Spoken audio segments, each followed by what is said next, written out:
नमस्कार दोस्तों, कैसे हैं आप? मैं हूं गौरव और ये है ट्रांसफॉर्मेशंस। हमारा देश एक डेमोक्रेटिक कंट्री है, इंडिया एक डेमोक्रेटिक कंट्री है और डेमोक्रेसी की एक बहुत बहुत अच्छी खूबी है, ये बहुत खास बात है कि इस तरीके की डेमोक्रेसी को रोज़-रोज़ इम्प्रूव किया जाता है, इसमें रोज़-रोज़ चेंजेस किए जाते हैं या ओवरऑल ट्रांसफॉर्मेशंस किए जाते हैं ताकि ये जो डेमोक्रेटिक सिस्टम्स हैं या डेमोक्रेटिक इंस्टीट्यूशंस हैं, इन सब चीज़ों को रोज़-रोज़ बेहतरी की ओर लेके जाया जा सके और देश को प्रगति और विकास की ओर आगे लेके जाया सके। और इसमें हमारे देश के कॉर्पोरेट्स या किसी भी देश के कॉर्पोरेट्स का बहुत बहुत बहुत इंपॉर्टेंट रोल है। जैसा कि हम देखते ही हैं, आप ऐसे ऐसे प्रोमिनेंट एग्जाम्पल ले सकते हैं अमेरिका में। अमेरिका जिस तरीके से डेमोक्रेटिक कंट्री है और वहाँ के कॉर्पोरेट किस तरीके से एक बहुत इंपॉर्टेंट रोल प्ले करते हैं डेमोक्रेसी में, वो किस तरीके से इन्वेस्ट करते हैं, भले ही वो एक तरीके से कॉर्पोरेट सोशल रिस्पॉन्सिबिलिटी के तहत इन्वेस्ट हो या वो एक पर्टिकुलर अमाउंट अपनी अर्निंग के थ्रू, अपनी रेवेन्यू के थ्रू जिस भी तरीके से वो कमाते हैं, उनकी जिस भी तरीके की फैक्ट्रीज हैं, जिस भी तरीके की इंस्टीट्यूशन हैं, उनमें एक पर्टिकुलर अमाउंट वो डेमोक्रेसी में इन्वेस्ट करते हैं, भले ही वो एनजीओज के थ्रू इन्वेस्ट कर रहे हो, भले ही वो एक तरीके से स्टार्टअप जो कि political as well as democratic institutions में डील करें या उनकी इम्प्रोवाइजेशंस के लिए काम करें।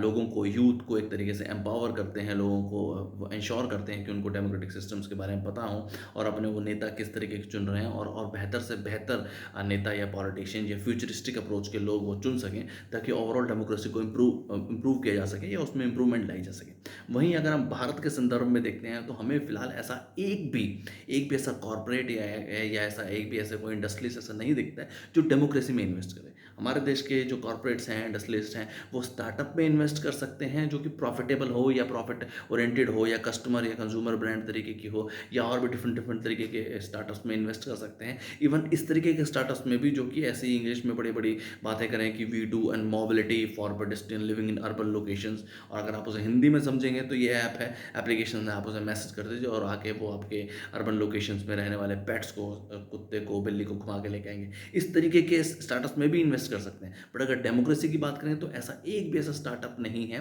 या ऐसा एक भी कोई ऑर्गेनाइजेशन या एनजीओ नहीं जो कि डेमोक्रेसी में एम्पावरमेंट की अपॉर्चुनिटीज बढ़ाता हो या नए लोगों को या नए युवाओं को अपॉर्चुनिटी देता हो, उसमें हमारे देश के कॉर्पोरेट्स या एक तरीके से इंडस्ट्रीज ने इन्वेस्ट किया। ये बहुत बहुत बहुत ज़्यादा दुखद है और ये भी एक बहुत प्रोमिनेंट रीजन है आफ्टर मीडिया या जर्नलिज्म, जिसकी वजह से ओवरऑल हमारे देश की डेमोक्रेसी के ये हाल हैं और हमें बेहतर से बेहतर फ्यूचरिस्टिक अप्रोच के नेता या पॉलिटिशियन नहीं मिल पाते और ओवरऑल जो देश की प्रगति है जिस तरह से होनी चाहिए या जो जो उसका विकास की गति होनी चाहिए वो अचीव नहीं हो पाते और इस तरीके की चीज़ें हमें रोज़ देखने को मिलती हैं। इन सब चीज़ों को इम्प्रूव किया जाना बहुत बहुत बहुत ज़्यादा ज़रूरी है और कॉर्पोरेट्स को ये रिस्पॉन्सिबिलिटी उठानी ही चाहिए, एक तरीके से अनिवार्य है कि वो डेमोक्रेटिक सिस्टम में भी इन्वेस्ट करें और ओवरऑल देश को प्रगति की ओर लेके जाएँ।